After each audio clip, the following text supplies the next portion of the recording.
So I think the same thing applies with partnerships.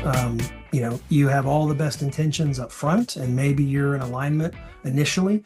People are complicated. Things change. People evolve, and I had a great partner a couple companies ago. I think we only said a crossword to each other twice in like 10 years. Wow.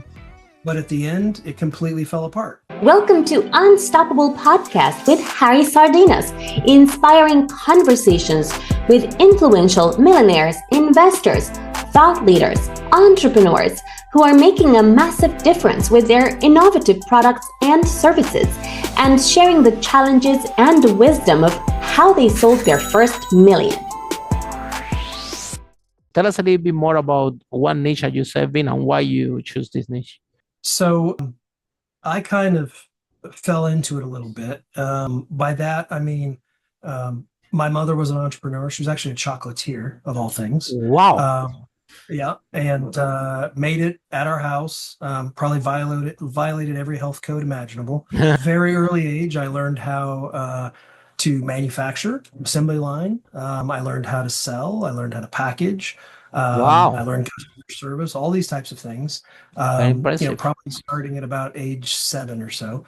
And so growing up in an entrepreneurial household, I probably didn't have the temperament to work at a large corporation, even though I did that a little bit in my career. After grad school, I worked in the high-tech industry or outside of Washington, D.C. for about 2 years, and I was in sales and marketing, and then I got recruited away by a headhunter to join GE Capital. And the reason I joined them was it was an opportunity for me to put to work what my graduate degree was in, which was business, public policy, etc., and also marry that with to finance entrepreneurs. And to me, it sounded like a great opportunity. At the time, GE Capital was the largest non-bank lender in the world. It was the largest non-bank lender to American small businesses. And it was back in the Jack Welch days. Got to know Jack, got to go to the special training place, Crotonville, which existed at the time. It was a great managerial learning experience for me.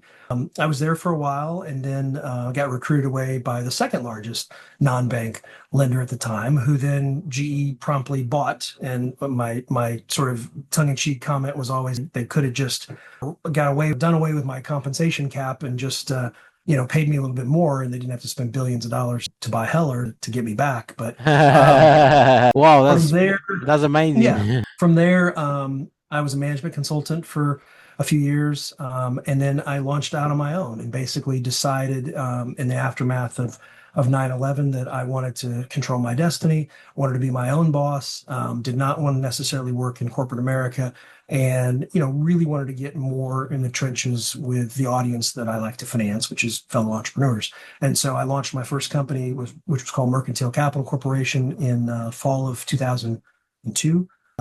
Promptly sold it in the fall of 2010 and to a bank, and then stuck around for almost 4 years. What was the main purpose of this company from 22 to 2010? What were doing? Lending? What specific type of lending? We were doing small business lending, utilizing one of the Small Business Administration loan programs, the SBA loan programs, called the SBA 504, which is for owner-occupied or operated commercial real estate or heavy equipment. And that's what we were doing. That's it. Yeah. That was it. A very specific niche. Sometimes you enhance your ability to get business by turning down the business that isn't right.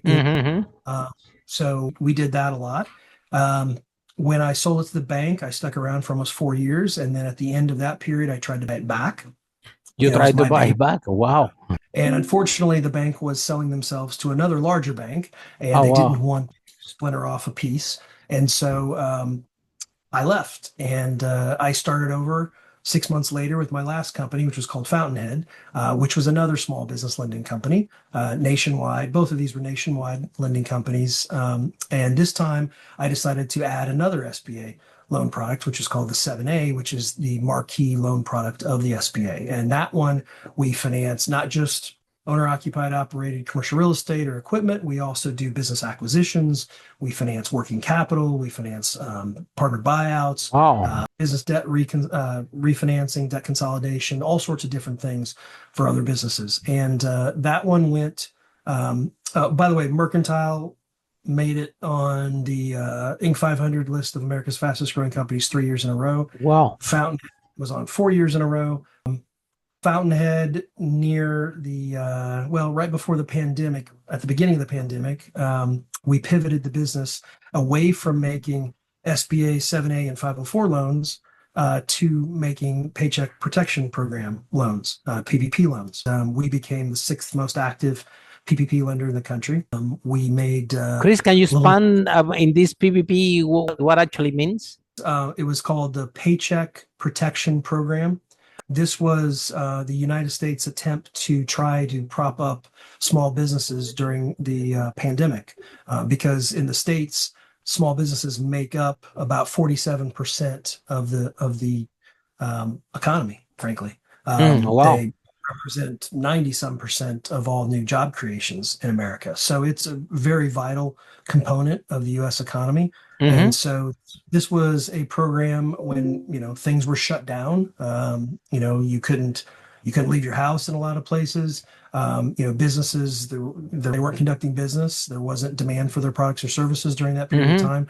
So the U.S. was trying to induce business owners to keep their staff rather than laying everyone off. And one way to do that were these loans that were ultimately became effectively grants because they were forgiven at some point if you actually use the proceeds as they were expected. So it was a massive program. It was actually the law that was put in place was the largest law ever in the United States up to that point. It was also done in 9 days. I was very, very in helping create the program, and then obviously later working with the White House, Treasury, the Federal Reserve, SBA, Congress, all sorts of things to try and promulgate all the regs from this program.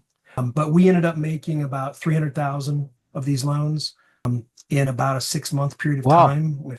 If you break it out over 2020 and 2021, for just under $5 billion.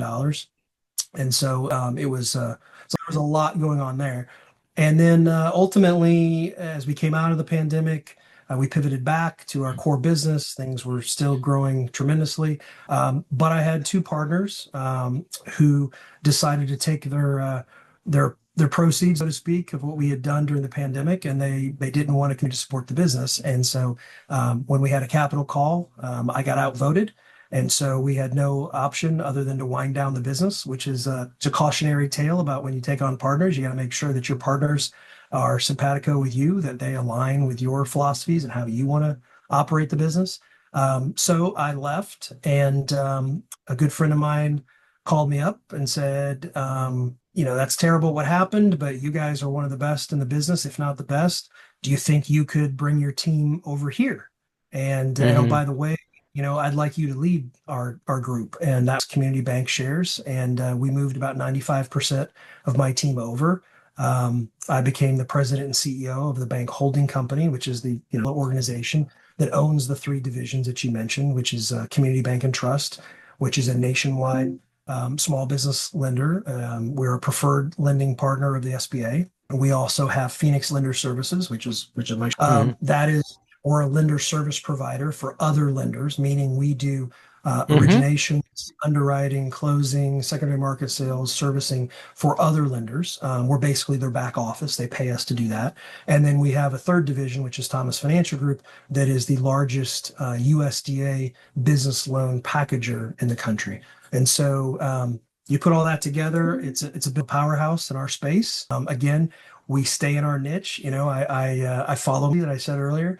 We're not trying to be all things to all people. We want to do what we do and be the best at it, and probably have kind of a narrow approach we do things, and just stay in our lane and be the best at what we do. So that's what we do.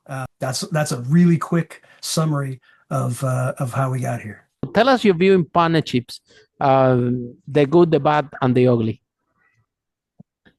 You've got to be really clear about what you want in business, your values, your philosophies, And you would hope that you would line up with someone as a partner, right?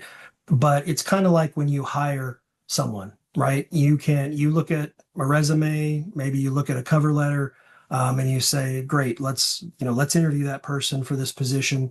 And they interview really well and they looked really good on paper, but you don't really know how it's going to play out until they're in the position, right? And then I'm sure you've had the same experience I have.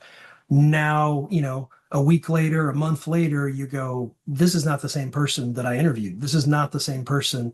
They looked great on paper, but now that they're in the role, they're just not cutting it, right? So I think the same thing applies with partnerships. You have all the best intentions up front, and maybe you're in alignment initially, but people are complicated. Things change, people evolve, and I had a great partner a couple companies ago. I think we only said a crossword to each other twice in like 10 years. Wow. But at the end, it completely fell apart. So I've also had partnerships where it's like it's fireworks all the time, and there's yelling and shouting, but once it's all out of someone's system, you got it out and you just shake it off and you move forward, and you know where people stand, and what their hot buttons are or not, and that can be positive. But there's probably nothing worse than a bad partnership, I guess, is one thing I would say, because that can kind of suck the soul out of you, the life out of you, take you down from a motivation standpoint. So I've had some of those too. My last company, that unfortunately, it when it should have been going the best of all time, when It was sounding amazing. It was going. You deliver quadruple digit returns to your partners, and then suddenly they say, you know what, I'm going to take my ball and go home. That's a little disheartening. Follow us for more interviews with world's most influential, audacious entrepreneurs that overcame challenges and adversity, providing you with the blueprint of how they sold their first million so you can grow your business exponentially.